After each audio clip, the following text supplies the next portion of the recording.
Next, I'd like to consider more complex trade-offs and trade-offs involving objectives where it's a little difficult to actually compute them rather precisely. As an example for this, I'd like to use a project that we have been working on in our Collaborative Research Center, SFB 876. And in this particular project, we have been working on the so-called PAMONO sensor. The PAMONO sensor is a new sensor which has been designed by people working in physics. In this case, the goal of the sensor design is to find a method to very quickly identify viruses. And this is proposed to work as follows. In the sensor, we have a prism. And this prism on one side is covered with a very thin layer of gold. And on one side of this layer of gold, we can have a flow of either some liquid or some gas, potentially containing very small so-called nano objects, including bioviruses. And then there is a special effect called the plasmon effect. The plasmon effect means that these little objects can get stuck to this very thin layer of gold, and as a result of that, the reflectivity of light that shines onto the other side of this very thin layer of gold changes even though the objects are significantly smaller than the wavelengths of the used light. So from my point of view, this is really a cyber-physical system where we on one side we require the physical part, but on the other side we also require a very sophisticated image analysis pipeline in order to distinguish viruses from other objects. This is a kind of a schematic view of the setup. A real setup can be seen down here, where this is the little prism, this is a standard camera lens, and over here we have the CCD camera. In the future, the sensor is supposed to become smaller so that it could be used, for example, at airports to detect in real time whether there are viruses or not. Now this next slide shows how the reflectivity of this very thin layer of gold actually changes as a function of the angle at which we are having the light there shining onto this little layer of gold. Now also on the slide you see how the reflectivity changes if a virus actually gets stuck onto this layer of gold. Down here you will see a little movie that shows you that we will have a lot of noise there, and we will have candidates for viruses which are initially surrounded by blue boxes. These blue boxes indicate that these are candidates to be classified as viruses, and then once they become green boxes, then it has finally been decided that these are really viruses. So if I start to show this little movie, you can see that there is initially a lot of noise, and then certain patterns pop up, and then some patterns are enclosed by blue circles, meaning these are candidates for virus patterns, and then some of them are actually enclosed with green boxes, and this means that these patterns have been classified as viruses. There are other patterns that for us look similar, but for one reason or the other, they have been identified not to correspond to viruses. Now, in order to run this image processing pipeline, we decided to implement this as a truly embedded system using the so-called embedded Odroid XU3 platform. The XU3 platform, designed in South Korea, contains a total of 8 different ARM cores, and also in addition a GPU. The nice feature about the XU3 is that it allows current measurements and therefore allows very precise power estimations, unfortunately in contrast to the next generation platform, the XU4. Now this is a off-the-shelf platform. Nevertheless, there are quite some hardware parameters which need to be selected in a smart way. These parameters include the used CPU governor. For example, you can select between performance-oriented, power-save, or interactive CPU mode. Also, you can select the frequencies that are used for the Cortex A15 core, and you can select the workgroup sizes for all the pipeline elements that are mapped to the GPU. And you can also select the memory allocation size for buffers that are used for storing polygons in the GPU. Now these are just the hardware parameters. In addition, there are also software parameters, and overall we are resulting at a situation which is shown down here for the image processing pipeline. For the pre-processing step, we have 2 hardware parameters. For signal restoration, we have 4 integer, 1 floating point, and 6 hardware parameters. And in a similar way, we have parameters for feature extraction, for segmentation, and for classification. Now, all these parameters need to be selected in a smart way so that overall we achieve good efficiency. This requires optimization, and in our case, optimization was performed using a genetic algorithm. In this genetic algorithm, we are using genes to represent possible designs, and these need to be evaluated with respect to the objective, and this needs to be done rather precisely. We could exploit the availability of the XU3s in this context to really compute the required energy and also the required execution time. As a result, you can see the trade-off between 3 different objectives. We have as objectives the required energy, the detection quality, and the execution time, where the detection quality has been computed using the so-called F1 score, which was one of the metrics that can be used for evaluating quality, one metric that was shown on one of my earlier slides. You can see over here, if we just consider software parameters, we can still trade off required energy against the detection quality. But if we really want to save some energy, we have to accept a lower quality of the detection quality. However, if we also include hardware parameters, then we can see that we can get much closer to this sweet spot in the diagram, to the case where we have good detection quality and still require very little energy. So we see that with this additional flexibility, we come much closer to this sweet spot over here. So overall, we see that now we have a rather complex trade-off between different objectives, and obviously this also involves the detection quality, something that cannot be computed just at the hardware level. Now at this time, there would be a chance to raise questions. If there are questions, you could stop the video over here. Otherwise, I would just continue. Next, I'd like to demonstrate that we can have also rather complex and difficult to handle situations in case that we consider some of the objectives that I mentioned during my introduction. In particular, I will be looking at timeliness and the trade-off against reliability, in the sense that we are considering the trade-off against functionally correct results. I will be doing this by looking at results from the so-called failure project, a project that has been supported by the German Research Foundation, and as an example, we will be looking at video processing.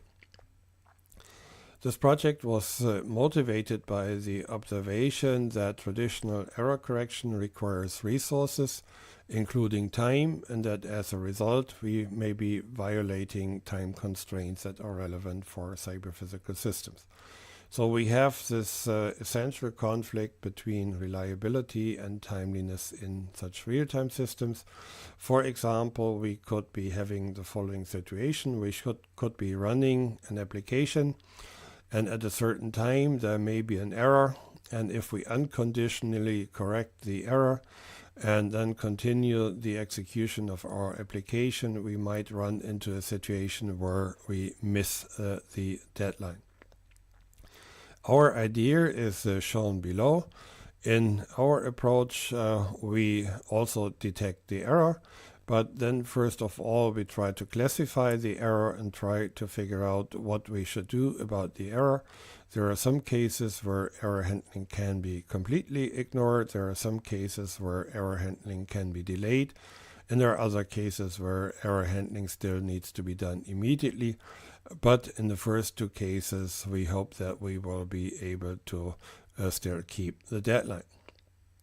So overall, there are these different cases of having some flexibility. The first is a case where errors have no effect, like for example, if we have errors in registers, then we can just ignore the error. In other cases, there may be timing requirements dominating and error correction can be compromised. So for example, if we are showing a video in real time, displaying a wrong pixel is something that we can accept. It may be superior to not keeping the frame rate of our video. In other cases, error correction requirements may be dominating and timing requirements may be compromised. So for example, if there is a system crash, then we should certainly care about the system crash first. Overall, this means that by just looking at some piece of code, we cannot really identify how to handle errors, and therefore we need additional information.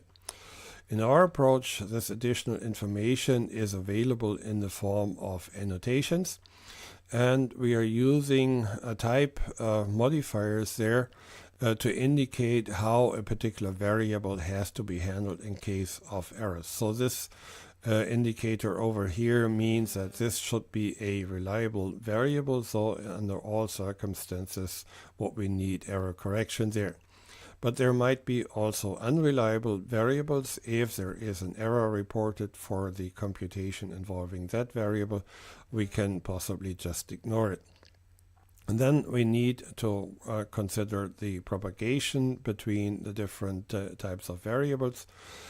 Propagating an unreliable variable to a reliable value is not allowed, whereas in the opposite direction that still is okay.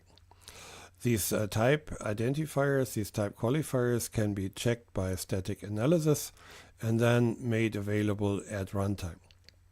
So if at runtime a certain error is detected, we first of all check whether the so-called reliable computing base is affected. That is the minimum amount of hardware and software that we need to run anything. If that is affected, we can still try to reset the hardware and try to start from the beginning and hope that in that way we can recover from maybe a transient error. Now, if the RCB, the reliable computing base, is not affected, we can check whether the operating system is affected. And if it is, we can try to recover from the error in the operating system. If it's not affected, then we can exploit this information that is provided by the compiler and try to figure out how to handle a particular error. So we then have to schedule the corresponding error correction. As a result, we can demonstrate that we can reduce the jitter of videos. So first of all, let's look at these red and the green bars. They correspond to the situation where we try to detect the error and we try to report about the error. And we can see that as a result, we have a significant jitter there for the video. We have a jitter between 1 and 10%. Now, if in contrast we implement this rather flexible handling of errors, we can reduce the jitter by about 5 to 6 orders of magnitude, which is important, I think, for this application. Now at this time there would again be a chance to raise questions if you would stop the video here. Otherwise I would just continue. Next, I'd like to demonstrate that this trade-off between the different objectives has an impact even on designs which some people might consider to be just software designs. I will show you that even for advanced software design you have to consider objectives that relate to some hardware features. And in this way I would like to demonstrate that for designing applications it's not feasible to just work at the software level. If we are really working on advanced software, we have to consider the hardware as well. I will do this by using as an example one project which is part of the so-called Collaborative Research Center, or Sonderforschungsbereich in German, where we have tried to find methods for predicting the best treatment for cancer patients.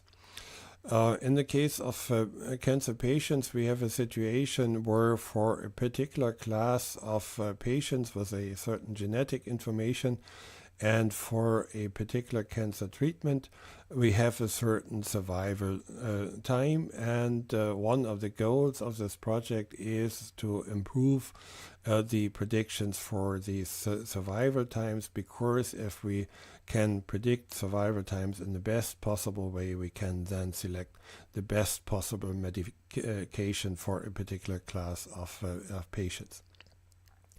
This unfortunately means that a large number of models predicting survival times has to be evaluated, and we have to find out which of them is actually the best for a certain class of patients and medications. Fortunately, these different evaluations can be mapped to multi-cores. But before we started with this project, this mapping was done in a platform agnostic manner by statisticians, and they didn't really care that much about information about the underlying hardware platform. We, in our joint project, were trying to find the best possible number of threads, and were trying to find a good mapping of threads to processes. The fact that this is important can be demonstrated by looking at the execution of R programs. Programs in this domain are typically written in the language R, and you can see that if you map R programs in a platform agnostic manner to such multicores, you have these periods during which the CPU utilization is indicated in blue, and that means you have a rather low CPU utilization because you have a lack of resources.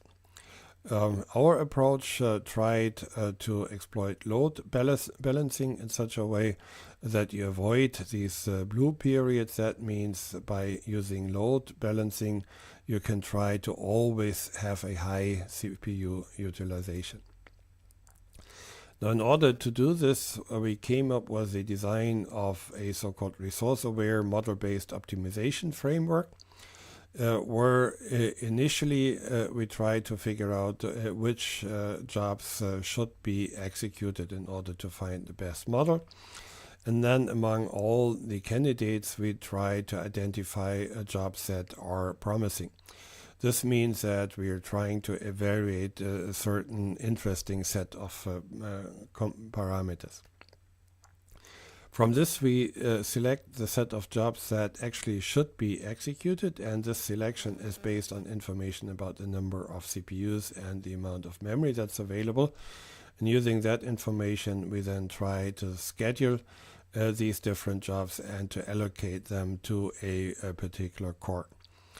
Now, once a job completes execution, there are two possible ways in which we continue. Either we wait for all jobs of a batch to complete. This is what we call the synchronous feedback. And only after all these jobs have finished will we select a new set of jobs. And the other way would be to work with asynchronous feedback, where once one job has finished, we immediately try to find new candidates and then schedule some new candidates. Now, in order for scheduling to work, we need some information about the runtime. At least we need to have an estimated runtime. And for this, we use a regression-based runtime estimation. Regression-based runtime estimation is based on machine learning. We can use, for example, decision trees for this purpose. This is the estimated runtime for certain applications indicated as colors over here. And this is a real runtime, and you can see that our runtime estimation was reasonably good. The question is, does this approach actually allow us to make a better use of these cores? And as you can see from the left part of the slide, at the lower part you see the utilization of cores with the more or less ad hoc approach, where you have a lot of idle times, and in the upper part you see the approach where we have scheduled jobs where you have less idle time. The question is, does this also result in a better quality of the results? And from the right part of this diagram, you can see the different boxes corresponding to the RAMBO approach and to the additional approach. In the vertical dimension, you have the deviation from the best possible result, which in this case is known. And you can see that the deviation is less than for the standard approach, and that over time, if we execute more and more jobs, this deviation becomes smaller and smaller, and also the confidence interval becomes smaller. So we achieve better results in less time. Now next, I'd like to show that this works also for the case of 16 cores, where we are also able to reduce the idle times. We can really exploit the different 16 cores, and we get better results in less time. Due to this success, the R kernel team accepted our extensions to the R kernel library. Now this leads me to the conclusion of my talk. I think I've demonstrated that system design can no longer be done just at the hardware level. There are complex dependencies between the multiple objectives, and therefore, if you work on the hardware level, you also have to look at the applications. And this also works the other way around. If you work on software, you have to consider implications of the underlying hardware platform. Otherwise, your software might not run in the best possible way. If you like the tutorial, if you like this presentation in particular, and if you're looking for more information, I suggest that you have a look at this final slide. There is a lot of information on this collaborative research center where we had some projects in the past. And also there's a lot of information about the DFG priority program, Dependable Embedded Systems. This priority program was led by Jörg Henkel and some of his collaborators, and all the projects are described there at this website. If you're looking for more information on memory optimizations, you're invited to have a look at the handbook on hardware software co-design, to which the presenters at this tutorial contributed a chapter. If you're more looking for information that should be taught to students, you're invited to have a look at the third edition of my textbook. And if you like to have an overview of what I did in general, you're invited to have a look at my personal webpage. Thank you very much.